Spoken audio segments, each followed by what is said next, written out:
Heart sounds are created from blood flowing through the heart chambers as the cardiac valves open and close during the cardiac cycle.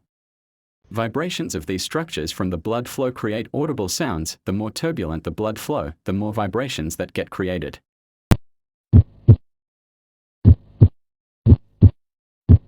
The lub is caused by the closing of the valves leading to the ventricles.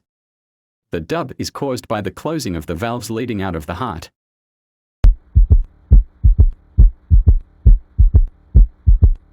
Third heart sound. It is the result of vibrations produced during ventricular filling. It is normally heard only in some children and young adults, but it is considered abnormal in older individuals. Fourth heart sound.